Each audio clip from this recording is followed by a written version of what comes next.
So you're looking to move to Montgomery, Alabama, but you've got a few questions before you go through the process. Well, I've got some answers of the most common questions that I get from buyers, and I'm going to toss in some questions from some of the seller side of things that I get as well. So let's get started on that video right now.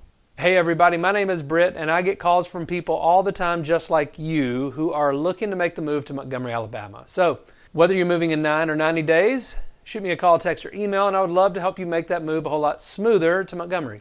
And if this is your first time to the channel, do me a favor, click the subscribe button down below and click the notification bell to make sure that you are the first to find out about all things living, eating, working, and playing in Montgomery, Alabama. Okay, so to the top 5 questions from buyers that I get, starting with question number 1. And that is, can you show us some houses? Yes, I can show you some houses, but there are a couple of things that are going to have to happen first before I show you some houses. Number 1, we've got to get you pre-qualified. And the reason that's important is because we can spin our wheels all day long looking at houses, but unless we know what exactly your price range is, then we may be looking below or above that price range. So we've got to get you pre-qualified before we can go look at houses. The second thing we've got to do is we've got a couple of pieces of paper that I've got to get you to sign. Legally, I can't do anything until I have these 2 pieces of paper signed. One is the RECAD document, and I'm going to put that on the screen right now. So the RECAD document basically explains the brokerage relationships that we have here in Alabama, as well as the brokerage relationships available to you through me and my brokerage. So we'll go through that, and I'll have you sign that RECAD document. And the second document that we'll go over and get you to sign is the buyer's agency agreement. And that just gives me permission to help you. It gives me permission to give you advice as my client. And without it, there are certain things that I'm not able to do and information that I'm not actually able to give you. So yeah, I'd love to show you some houses, but we got to do those 3 things first. We've got to get you pre-qualified, we've got to sign the RECAD document, and we've got to sign that buyer's agency agreement. All right, and the number 2 question I get is, can you tell me what the process is for buying a home? And I'm going to give you these pretty briefly because I'm going to make a video explaining each one of these steps. But just briefly, the steps to buying a home are, number 1, you got to get pre-qualified. Number 2, we've got to sign those documents that we talked about. Number 3, we've got to find you a house, obviously. Once we find you a house, we have to make an offer. Once we make the offer, then we have what's called an inspection period. That's generally 10 to 14 days. We'll have an inspection, find out if anything is wrong with the house, and when we do find out anything wrong with the house, we'll have the inspections addressed by the seller. Once the inspections are addressed or not addressed, we'll move further in the negotiations. Once we have all the inspection items taken care of, then we'll move forward. Once we move forward, then at that point we'll order the appraisal, and the appraisal is kind of the last hurdle. Once we get the appraisal clear, then we'll get the clear to close from the attorney, and then we'll go and sign documents, and you'll be a new homeowner. All right, so speaking of inspections, the number 3 question that I get is, do I have to get an inspection? And in Alabama, no, you don't have to get an inspection, because Alabama is what's called a buyer beware state, a caveat emptor. It means buyer beware. So the burden is on the buyer to make sure that the home that they're purchasing is a sound home, that it doesn't have anything wrong with it. And if it does, that the buyer is aware of those and the buyer is going to take care of those. Now, let me be clear, during the inspection period, that's a time where we can find out everything wrong with the house that the inspector finds, and we can submit those things to the sellers to see if they will fix those repairs. But Alabama is a buyer beware state. You do not have to purchase a home inspection. You can buy the house as is, but I do not recommend that. I always recommend getting a home inspection from a certified home inspector to all of my buyer clients. A lot of people ask, what is the difference between a home inspection and an appraisal? Okay, well, again, buyer beware state. Alabama is a buyer beware state. The inspection is for the buyer only. The inspection is for the buyer to make sure that they're buying a house that they are okay buying. So the inspection is for the buyer. The appraisal is for the mortgage or the lending company. So the mortgage lender is, you're approved for $250,000.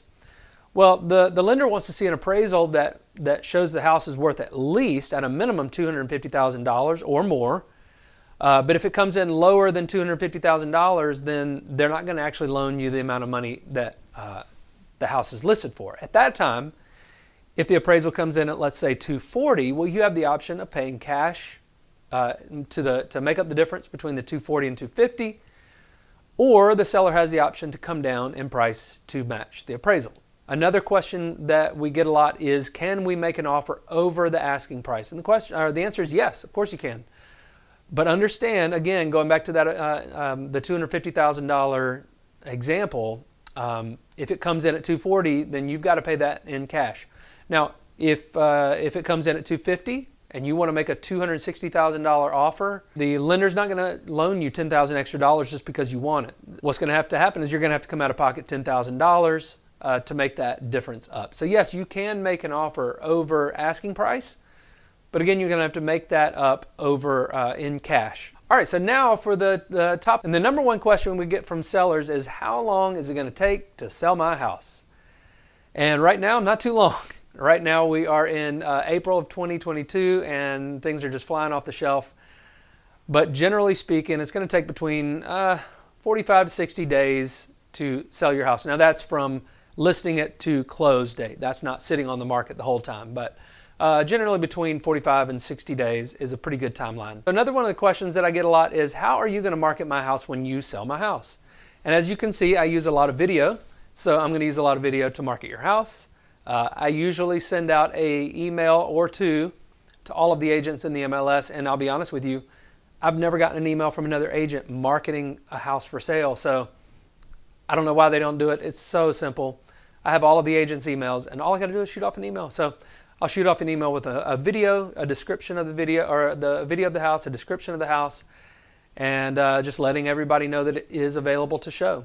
Number two thing I'm going to do is I'm going to put it all over all the websites. Now, when we list it to the MLS system, it gets broadcast to it's around 88 websites that it gets sent to. So Zillow, Trulia, Realtor.com, all of those automatically get populated. And so I'll market it to those websites as well as putting it on the MLS.